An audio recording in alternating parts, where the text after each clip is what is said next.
참 예수무당 땡초입니다. 이번 시간에는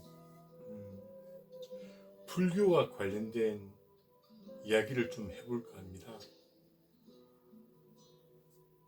뜬금없이 웬 불교 하실 수도 있겠는데요. 저는 그렇게 생각합니다.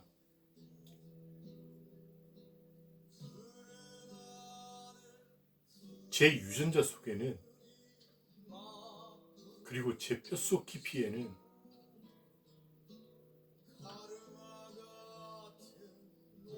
이 땅에서 태어난 이상 유교 문화, 유교 전통, 그리고 불교 문화, 불교 전통이 자리할 수밖에 없습니다. 그리고 저는 그것을 부정해서는 안 된다고 생각합니다.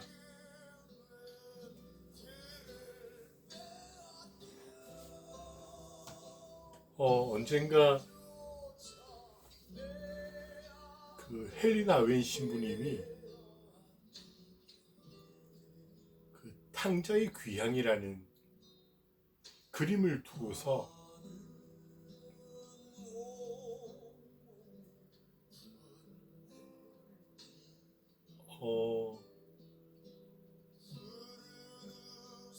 복음서에 나오는 그 탕자의 귀향에 대한 그분 나름의 아주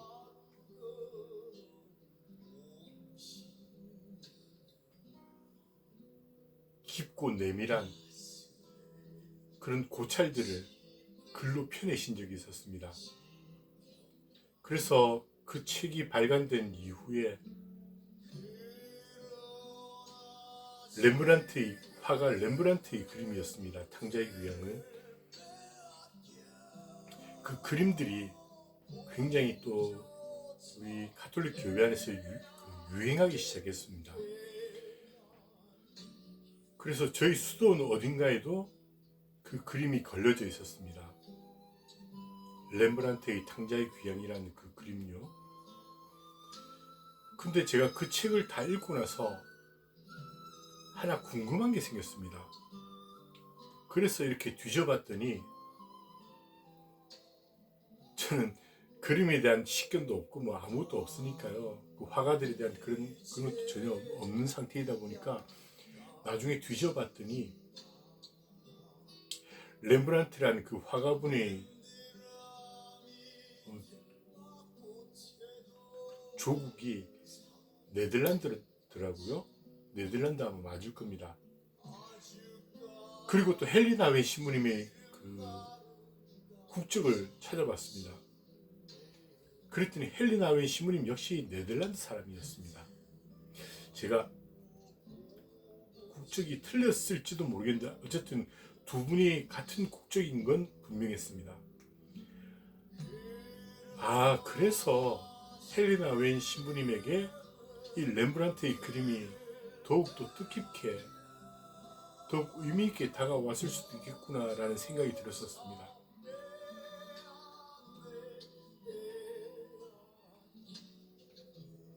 우리는 어쩔 수 없이 우리에게 주어진 환경,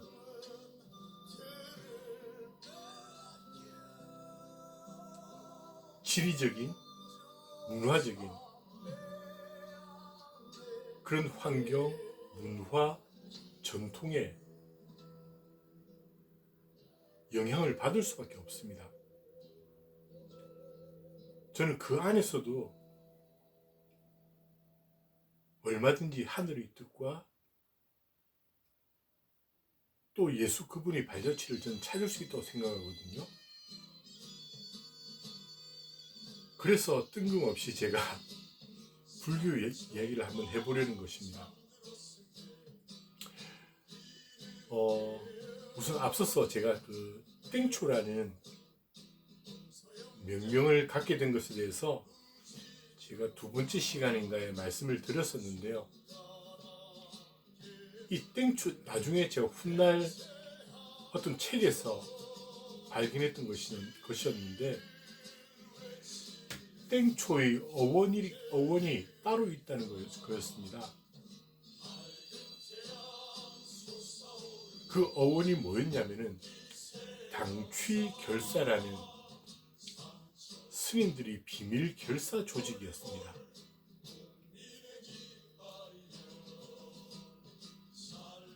여러분도 잘 알다시피 고려시대 때 그 고려시대의 어떤 그 전반적인 시대 상황에서는 숭불 정책이라고 우리가 그 역사 시간에 배웠지 않습니까? 그래서 불교를 굉장히 숭상하는 그런 문화였지만은, 그런 시대였지만은, 이성계의 역성혁명, 위화도 회군으로 이렇게 그 세워진 조선시대에 들어와서는 숭유억불 정책을 펴게 되지 않습니까? 그래서 불교를 억압하고 유교를 장려하는 그런 이제 시대가 열리게 된 거였죠. 근데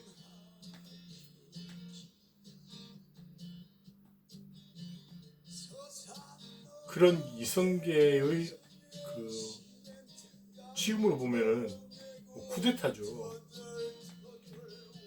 쿠데타에 반대하는, 그리고 불교를 억압한 데서 오는 그런 반대급부로 그 조선시대 때는 그 스님들이 굉장히 천대받던 시기였다고 하던데요.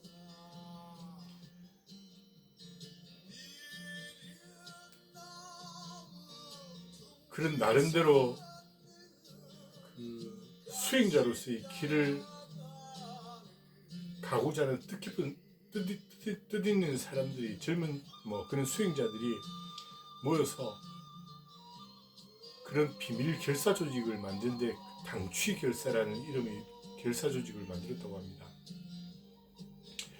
특히나 이제 금강산, 개성과 가까운 곳이죠.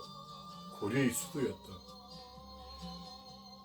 그래서 당취결사가 가장 먼저 이렇게 조직된 곳이 금강산 일대였기 때문에 금강산 당취결사가 가장 유명했고요.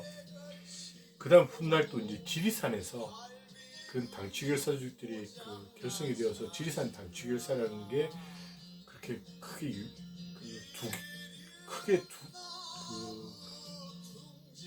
두 어떤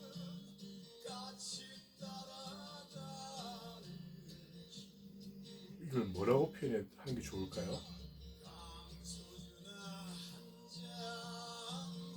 두 개의 어떤 큰 가지로 이렇게 자라나게 됐다고 합니다. 이 당취결사 스님들이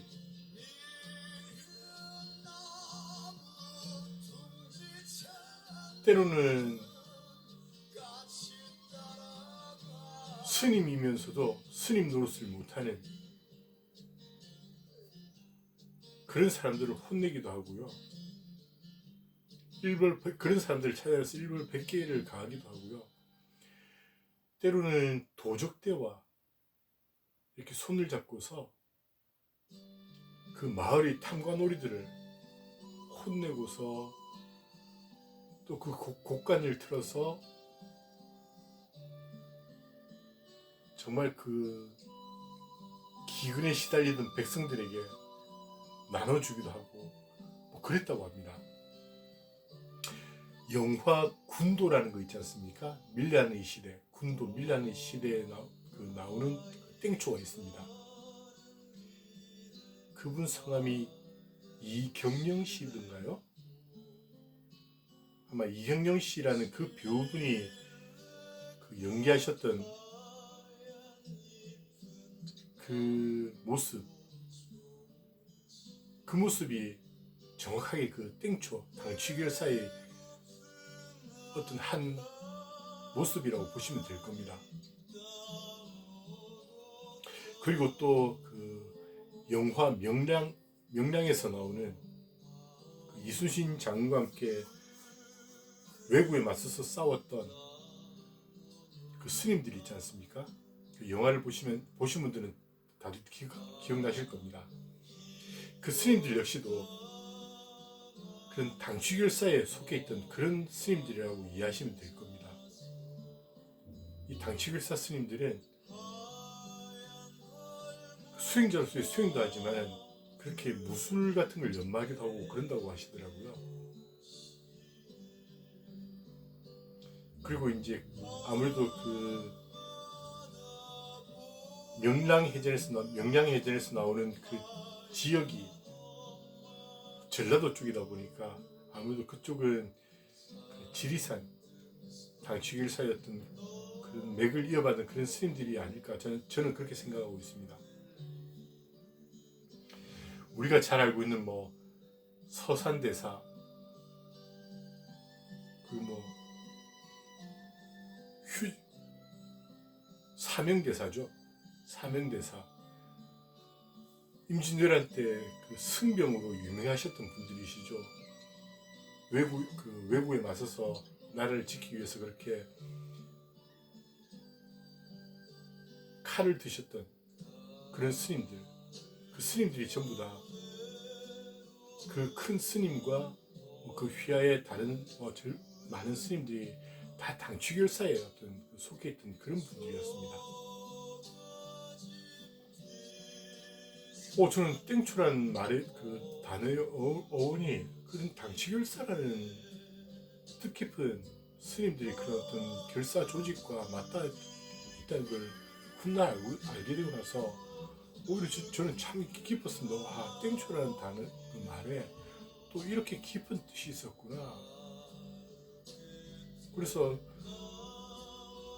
더더욱 땡초라는 말을 좋아하게 됐었습니다.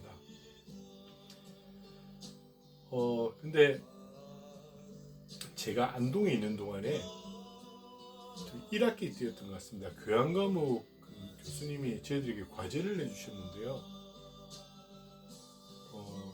안동 근교에 있는 문화유산들을 답사하고서 그 답사기를 쓰는 게 그 교수님이 내주신 과제였습니다. 리포트였죠. 그렇게 답사기를 써오라는 거였습니다. 그래서 몇몇 학생들과 함께 이제 그냥 제가 원하는 곳에 가면 되는 거였는데 어쨌든 저는 이제 그 안동이라고 하면 유명한 뭐 하회마을, 뭐 도산서원, 병산서원 뭐 이런 곳은 이미 제가 다 가봤었기 때문에 안 가본 곳을 가려다 보니까 부석사를 이렇게 택하게 되었습니다. 영주에 있는 부석사였습니다. 그래서 부석사를 이제 그 선택한 몇몇 학생들과 함께 이제 그곳을 찾아가게 됐는데요. 물론 뭐 부석사에 대해서 그 나의 문화유산 답사기에 소개된 그런 내용들도 본 적이 있고, 그리고 또 다른 그 책들도 본 기억이 있었습니다. 부석사 무량수전 배흘림 기둥에 서서라는 그런 책도 제가 본 기억이 있고요. 아무튼 부석사에 대한 그 약간의 그 정보들은 제가 갖고 있었거든요. 근데 그 알고 보니까 더 의미가 깊었던 것이 그 부석사를 세우신 스님이 그 의상대사라는 분이신데 신라시대 때 창건된 절입니다. 굉장히 오래됐죠.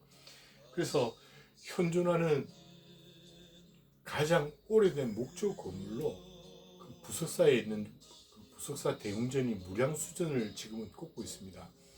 근데 제가 그때 안동에 있을 때만 하더라도 가장 오래된 목조 건물로는 그 봉정사 극락전이 자리매김하고 있었거든요.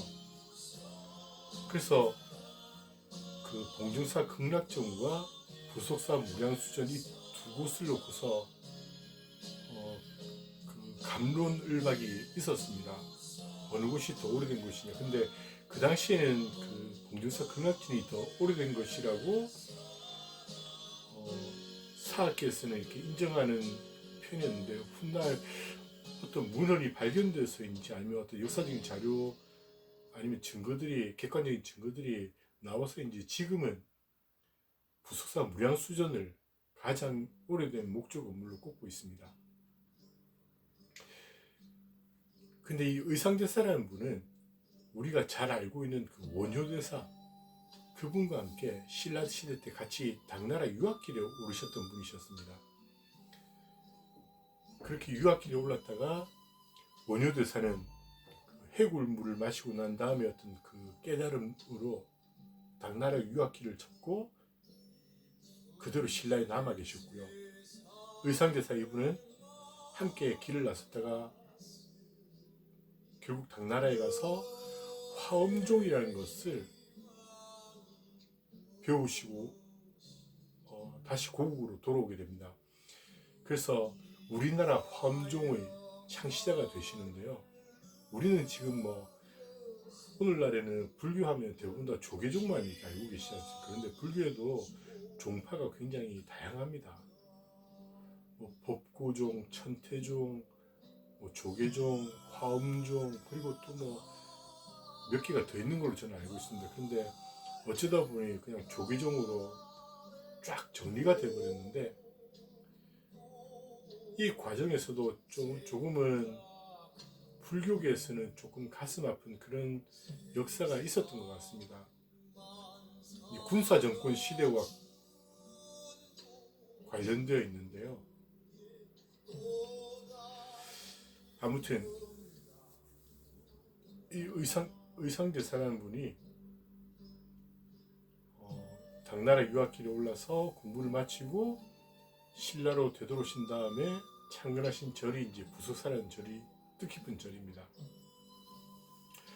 근데 저는 부석사가 너무 매력적이었던 것이 그 부석사 무량수전 앞에 서서 아래쪽을 내려다보면요 정말 소백산맥이 바다의 어떤 파도 물결처럼 쫙 펼쳐져 있는 그런 정말 장엄하다라고 밖에 표현할 수 없는 그런 절경을 볼 수가 있는데요. 정말 큰 어르신들의 어떤 안목은 그런가 봅니다. 유럽에서도 정말 그 유명한 수도원들을 가보면요. 그렇게 산속에 우리나라의 어떤 절터가 자리 잡고 있는 것처럼요. 그런 기가 막힌 그런 장소에 그 자리한 수도원들이 많이 있거든요.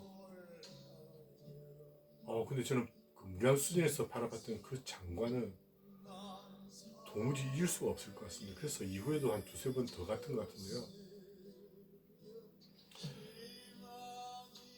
아무튼 부석사와 관련된 선묘낭자 그 의상대사를 사랑해서 흠모해서 당나라에서부터 몸을 던져서 용이 되어서 훗날 그 의상대사가 저를 창건하실 때 그 대사님을 괴롭히던 도둑대들을 혼내켰다는 그런 전설들. 그래서 부석이라는 그 돌이 있고 큰 바위가 있고 그래서 이름도 부석사라고 이렇게 지어졌다는 그런 일화들도 담겨 있는 그런 뜻깊은 절인데 제가 그곳에 도착해서 그 부석사 무량수전에 잠시 들어갔었습니다. 그래서 가서 깊은 절을 드리면서 잠시 기도를 했었습니다. 그 안에서. 그리고 좀 꽤 오랜 시간 거기서 무량수전 안에서 머물다가 나왔는데 제가 나오고 나니까 어떤 학생 한 명이 저더러 이런 말을 했었습니다. 수사님 그 부처님 그 부처상 앞에서 절을 하고 그러면 그거는 무상숭배잖아요 그러더라고요. 이 교회 다니는 학생이었던 거 봅니다. 왜 우상숭배라고 생각하는데? 라고 제가 반문을 했더니 그렇잖아요. 하느님 왜 어떤 것도 숨기지 말라고 하셨는데 거기에 왜 절을 하세요? 그래서 부처님이라는 분 나는 신으로 이렇게 생각하지 않는다. 신으로 생각하고 절한 것도 아니다. 그리고 내가 절한 거는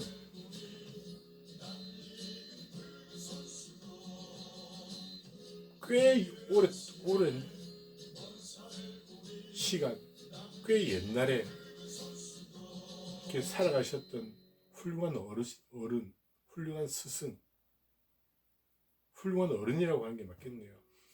그런 어른에 대한 나름의 존중의 표시다. 그리고 내가 거기서 무슨 기도했는 줄 아니? 무슨 기도 하셨는데 그러더라고요. 나는 부처님 상 앞이었지만은 나는 하나님께 기도했다. 그때가 한창 IMF 때문에 정말 나라가 정말 힘겨우시겠지 않습니까? 99년이면 여기저기서 정말 막 기업들이 줄도산하고 구조조정 당하고 그리고 일자리를 잃어버리신 분들이 때로는 비극적인 선택을 하고 그런 정말 가슴 아픈 뉴스들이 매일같이 이렇게 쏟아지던 그런 시기였는데 그래서 이런 어려운 시기에 부디 부처님처럼 자비로운 그런 분들이 더 많아졌으면 합니다 라는 큰 난 기도를 드렸다. 그런 자비심, 자비로움을 간직한 그런 분들이 지금 이 어려운 시대에 더 많아졌으면 하는 그런 바람을 나는 기도했다. 그때도 너가 생각할 때 그게 우상숭배라면 그건 어쩔 수 없다고 그러고 말았는데요. 그러면서 제가 그 무량수전을 가만히 관찰했는데 조금 다른 절의 구조가 달랐습니다. 뭐가 달랐냐면요. 대부분의 절들, 우리 그 집을 지을 때도 그렇지 않습니까? 우리는 남향을 택하지 않습니까? 특히 이제 절들은 더 그렇죠. 대부분의 거의 모든 절들이 남향을 이렇게 하고서 자리 잡게 되는데요. 보통의 절들은 우리가 절을 향해서 올라가다 보면은 대웅전에 도착해서 바라보면은 바로 정면에 대웅전이 위치한 그 대웅전의 입구가 있고 그리고 바로 그 정면에 안에 들어서면은 그 대웅전에 그 불상이 모셔져 있습니다. 보면 다 그렇지 않습니까? 대부분의 절들이 그렇습니다. 그러니까 부처님이 남쪽을 바라보고 계시는 거죠. 절 자체가 남향이니까. 대웅전도 남쪽을 향해서 열려 있고 입구가 나 있고 그 대웅전에 모셔진 그 불상도 다들 남쪽을 바라보고 있는 그런 구조가 되어 있습니다. 근데 부석산 무량수전은 조금 달랐습니다. 무량수전 앞에 가서 오른쪽으로 돌아가면은 그쪽에 오른쪽으로 돌아가야지 그 입구가 놓여져 있고 그리고 그쪽에 들어가면은 그 불상이 모시는데 불상 역시도 남쪽이 아닌 동쪽을 바라보고 있는 그런 배치가 되어 있습니다. 그렇죠. 대부분의 불상들은 남쪽을 향하고 있는 걸 제가 봤는데 무량수전은 희한하게 구조 자체가 정면으로 가면은 무량수전이 있지만은 무량수전의 입구는 다시 오른쪽으로 돌아가야지 나 있고요. 그리고 오른쪽으로 돌아가서 바라보면은 바로 이제 부처님 그 무량수전 안에 모셔진 그 불상과 마주할 수 있게 되어 있습니다. 그러니까 그 불상이 동쪽을 바라보고 있는 거죠. 그 구조가 조금 특이했었습니다. 왜 여기는 이렇게 배치를 했지? 독특하다라는 생각만 갖고 있었는데요. 나중에 그 부석사를 떠나고 나서 제가 이제 그 답사기를 적다가 문득 떠오른 어떤 그런 깨달음이랄까? 아니면 어떤 그런 생각이 있어서 그런 것들을 제가 이제 그 답사기에 적어 놓았는데요. 여러분들 그런 이야기 들어보셨는지 모르겠습니다. 달마가 동쪽으로 간 까닭은 이라는 그런 말요. 그 영화도 있지 않습니까? 달마가 동쪽으로 간 까닭은 이라는 그런 영화도 있었던 것 같습니다. 저는 본 적은 없습니다. 그게 아마 그 공정사를 배경으로서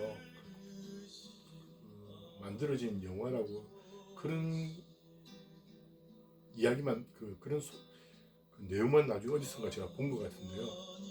그래서 뭐 엘리자베스 여왕인지 아니면 그 다이애나 황태자비 그분이 그 한국을 방문할 때 그 달마가 동쪽으로 간 까닭은이라는 그 영화를 보고서 한국 문화와 불교 어떤 문화에 대한 전통에 대해서 나름대로 이렇게 좀 공부를 했다라는 뉴스도 나중에 전해 들었던 것 같습니다. 아무튼 그런 그 질문이라면 질문? 하여튼 그런 영화가 있었다는 건 저도 알고 있었으니까요. 그게 떠오른 거였습니다. 달마가 동쪽으로 간 까닭은 뭘까? 그러다가 가만히 보니까 부석사 무량수진의 어떤 이 모습하고 뭔가 연관이 있는 것 같았습니다. 그래서 가만히 좀 이렇게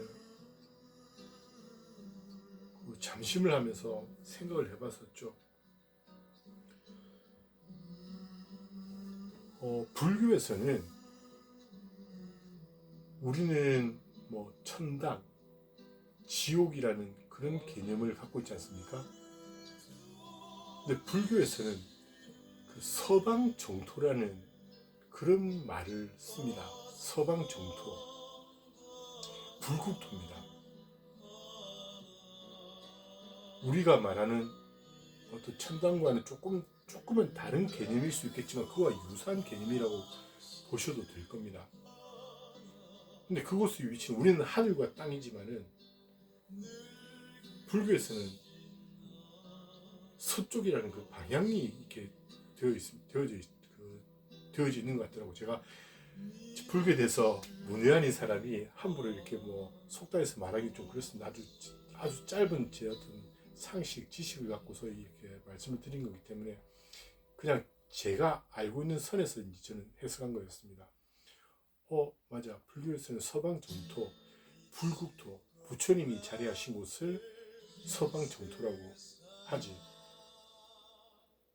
그러면 우리가 하늘과 대치되는 개념이 땅이라면은 천국과 대치되는 개념으로 지옥이라면은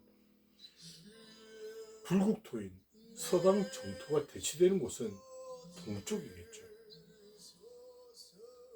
동쪽은 어쩌면은 중생들이 정말 힘겹게 살아가는 그 많은 업보들과 함께 카르마라는 그런 업보들과 함께 그렇게 힘겹게 가슴 아프게 살아가는 곳이 되는 거죠. 부처님이 바라보시는 중생들이 살아가는 그 곳은 동쪽이 되는 거죠. 가만히 보니까 부석사 무량수진의 어떤 배치가 딱 그걸 말하고 있는 것 같았습니다. 부처님은 서쪽에 자리하고 계시고 동쪽을 바라보고 계시고, 그래서 저는 달마가 동쪽으로 간 까닭은 이라는 그 질문에 그냥 감히 제 식으로 답을 내왔습니다.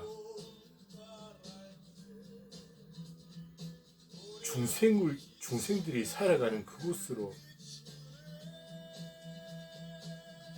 가지 않는다면은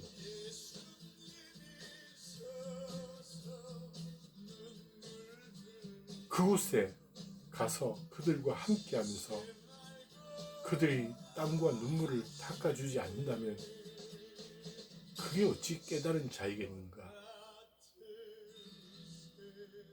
깨달은 자라면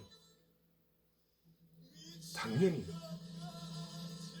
불국토에서 노는 것이 아니라 중생들이 피땀 눈물 흘리면서 살아가는 그 중생들이 땅으로 가서 그들을 어루만져 줘야지. 그런 생각이 들었었습니다. 마치 하늘이신 분이 이 땅에 내려오신 것과 같은 이치라고 저는 생각이 들었었습니다.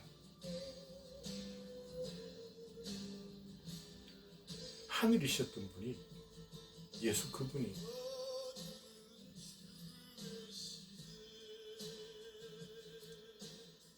너무나도 사랑하기 때문에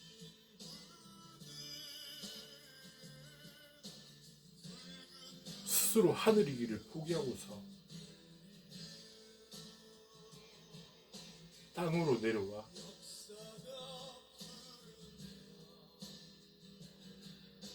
그 땅에서 살아가는 사람들과 똑같은 존재가 되어서, 그래서 당신 스스로 사람의 아들이라고 칭하면서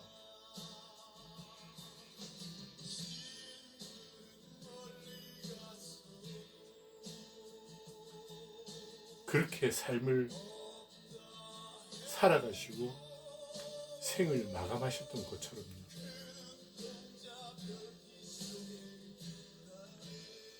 그 자비심, 깨달은 자의 그 자비심이라면은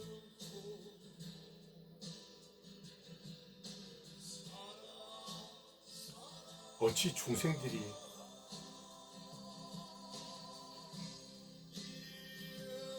힘겹게 살아가는 그 공간들을 외면할 수 있었겠습니까? 그래서 저는 달마가 동쪽으로 간 까닭은 바로 중생들이 있기 때문이라고, 그렇게 저는 답을 내었습니다.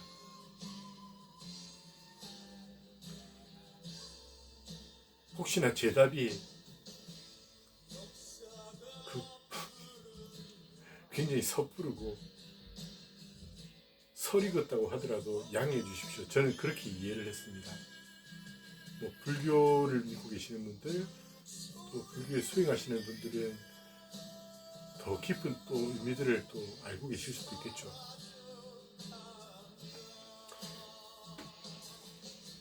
그래서 저는 깨달은 자, 가슴 속에 자비심을 품은 자라면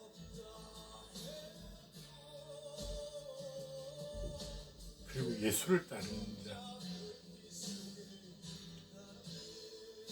예수의 그 사랑, 하늘의 사랑을 담은 자라면은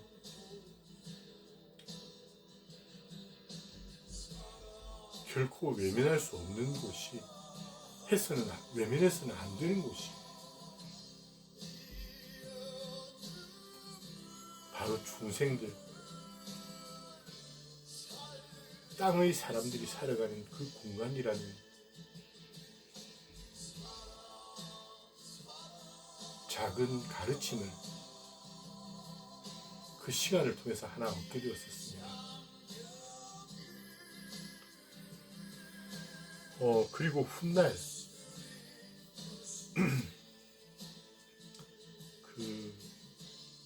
지금도 불교계 안에서 정말 청정하게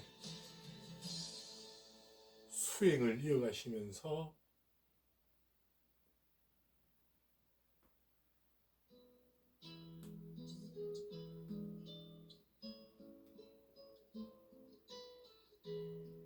가끔씩 정말 보석 같은 그런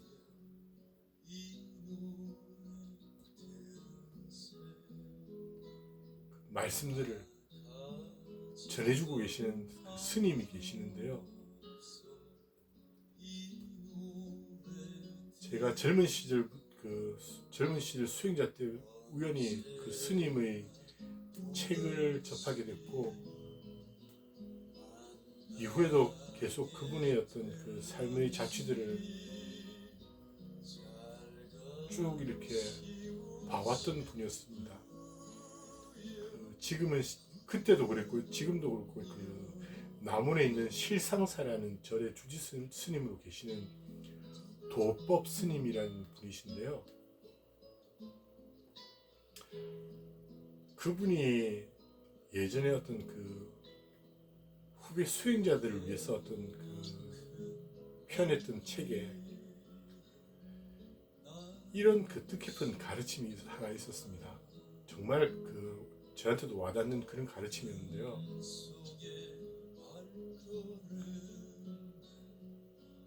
지금의 수행자들은 머리 깎고 중이 되려는 그런 이유가 깨달음을 얻기 위해서인 경우가 참 많은 걸 보게 된다 하면서, 이건 틀렸다는 어떤 그런 통렬한 꾸짖음이었습니다.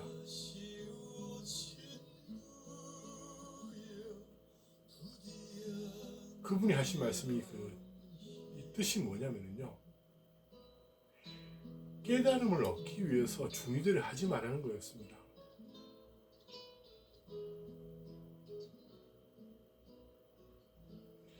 우리식으로 해석한다면 어떻게 될까요? 어떤 큰 존재가 되려고, 어떤 예수의 제자는 높은 자리에 오르려고 신부나 수도자가 되지 말라는 그런 말과도 비슷할 것 같습니다.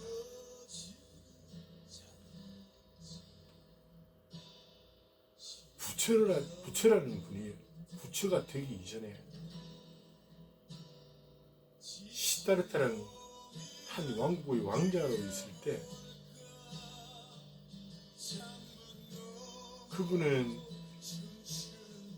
이걸 불교에서는 사문유관이라고 하더라고요. 저는 사문출가 이럴 줄 알았는데 사문유관이라는 그 용어를 쓰는데, 남부를 것 없는 그 시다르타라는 왕자가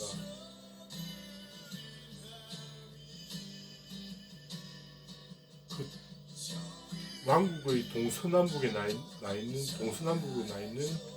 문들을 통해서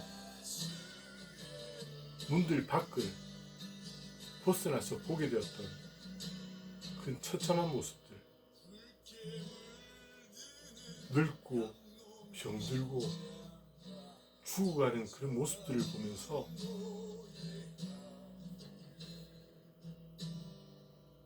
삶의 의문을 갖기 시작하고, 그런 의문을 해결하기 위한, 풀어내기 위한 방법이 출가라는 것이었다고. 그리고 그런 출가 이후에 혹독한 자기 수행 속에서 그 답을 얻고자 정진 수행한 결과 깨달음이라는 걸 얻게 됐다고. 그러면서 순서가 틀렸다는 거였습니다. 먼저 우리 주변에서 일어나고 있는 수많은 가슴 시린, 가슴 아픈 것들에 대한 의문들이 먼저라는 거였습니다. 저는 정말 그 말씀이 공감이 갔습니다.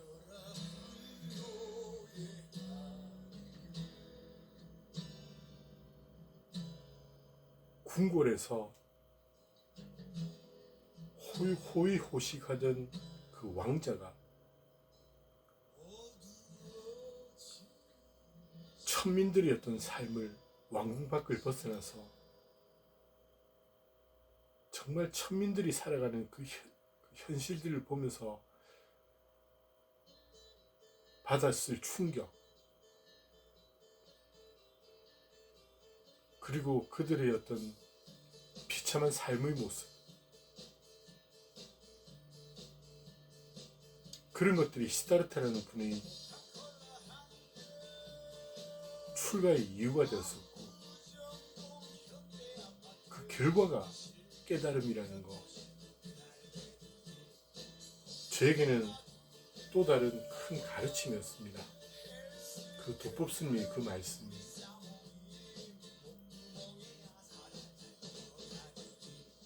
근데 지금은 대다수 수행자들이 그 결과물만을 얻기 위해서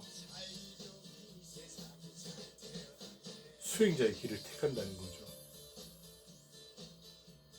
화려한 열매만을 먹고 싶어 한다는 거죠.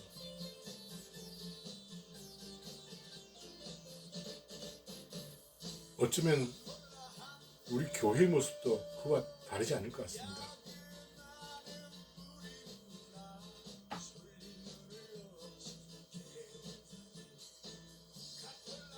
예수가 짊어져야 했던 그 십자가의 고통, 무게,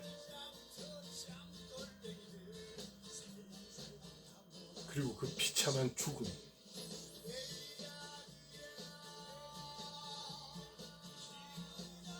그런 것들은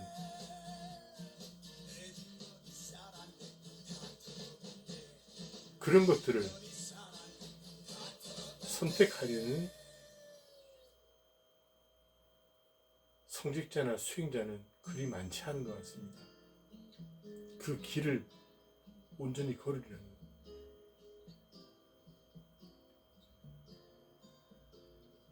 부활이라는 그 사건은 그 고통스러운 과정, 여정의 결과물이고 열매일 뿐입니다.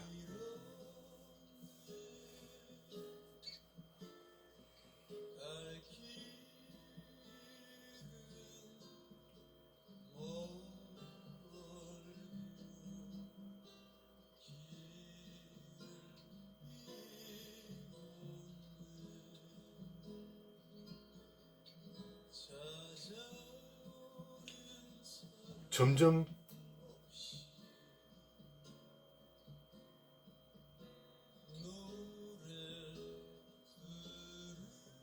예수가 걸어갔던 정말 외롭고 힘겨웠을,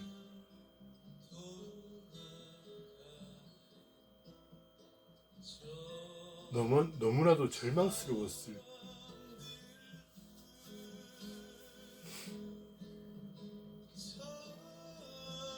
그 여정들이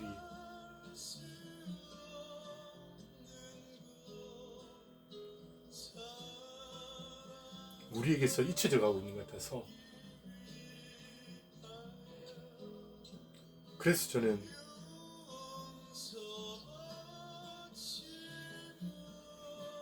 부석사 이야기를 꺼내게 된 거였습니다.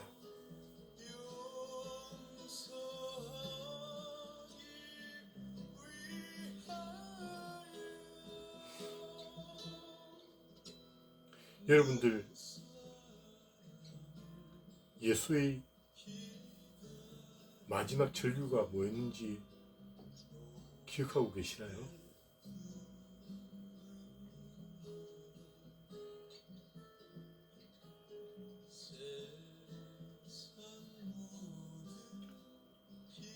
복음서는 두 가지를 전해줬었습니다.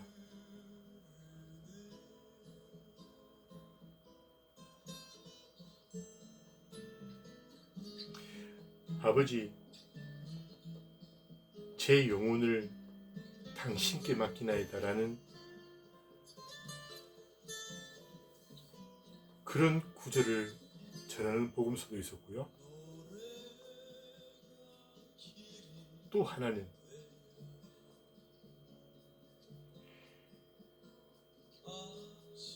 나의 하느님, 나의 하느님, 어찌하여 나를 버리시나이까?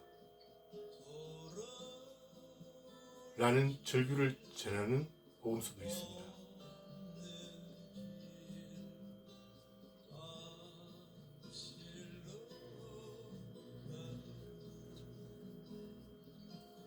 예수가 숨을 거두기 직전 뱉었던 마지막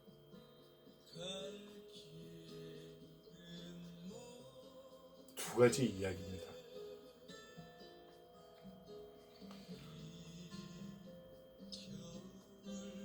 오죽 절망했으면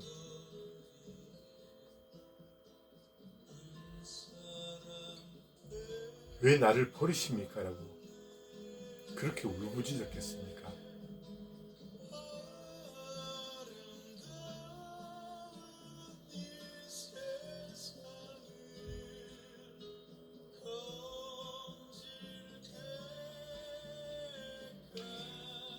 그런 절망 속에 빠져보신 적이 있으신지요?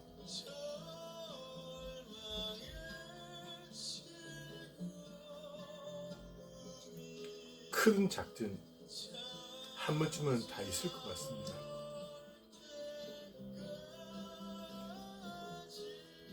저 역시 그렇습니다.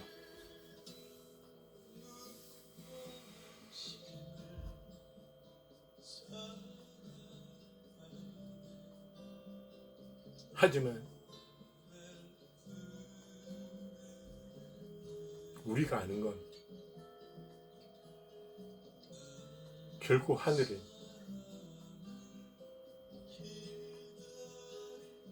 그렇게 버리지 않으신다는 거였습니다.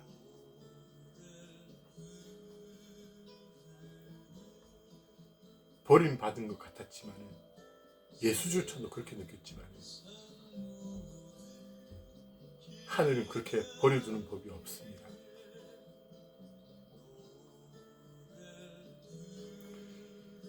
이것 하나만 꼭 기억해 두시면 좋을 것 같습니다.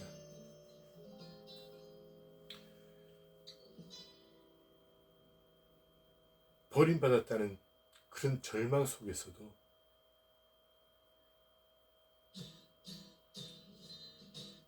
나의 하느님, 나의 하느님이라고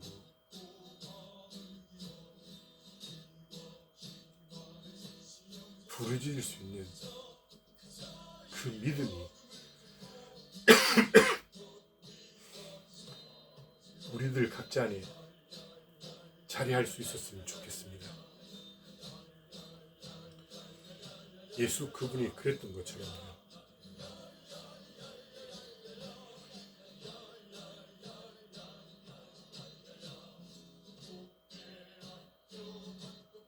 그렇게 우리의 숨결을, 영혼을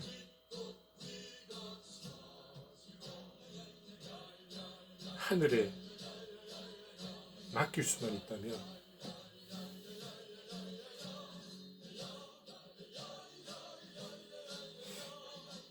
우리에게 또 다른 세상이 열릴 수도 있을 겁니다.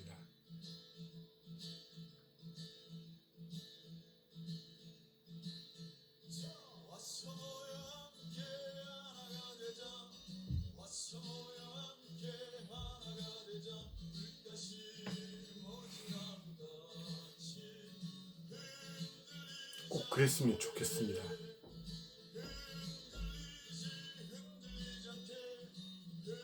그 어떤 상황에서도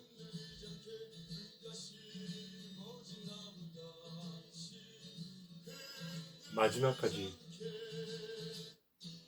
놓지 말아야 할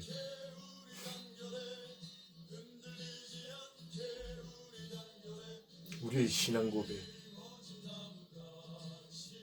나의 하느님, 나의 하느님.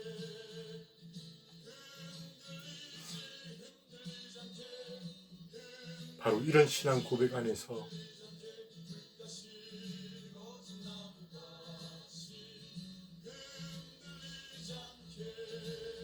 하늘에 영혼을,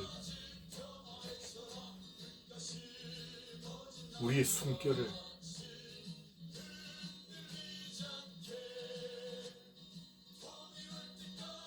내어 맡기는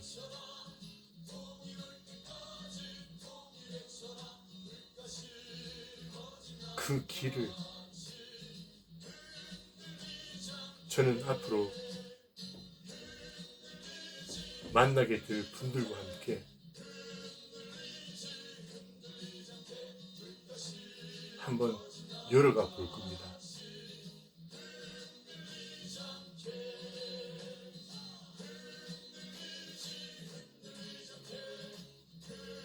그리고 그 길 속에서 얼마나 놀랍고 아름다운 하느님의 뜻이 펼쳐지게 되는지도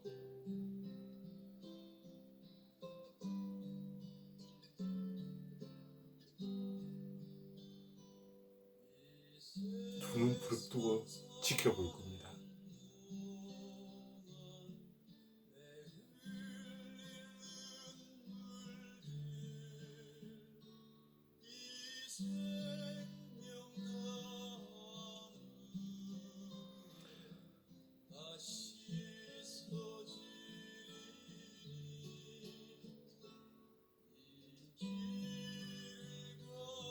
모두가 다 그렇게 가지는 못하겠죠.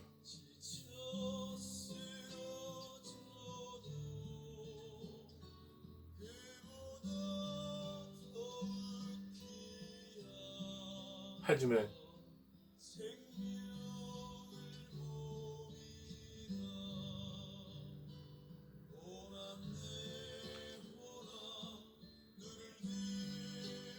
하늘이 맺어주시는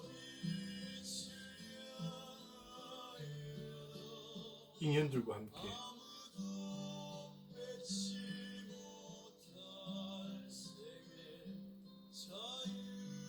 제가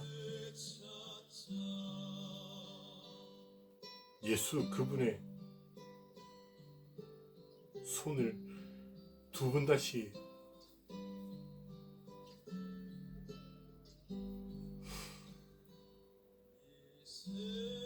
놓지 않으려는 것과 같은 방식으로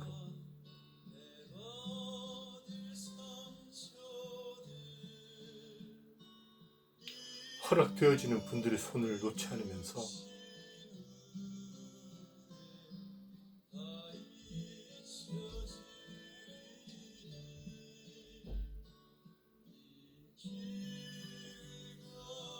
하늘이 열어주시는 만큼의 길을 한번 걸어가 볼 겁니다.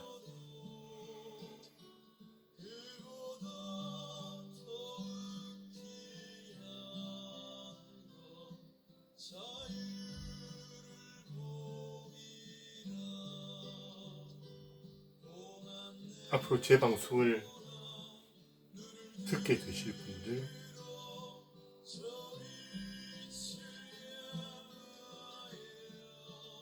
한번 관심 있게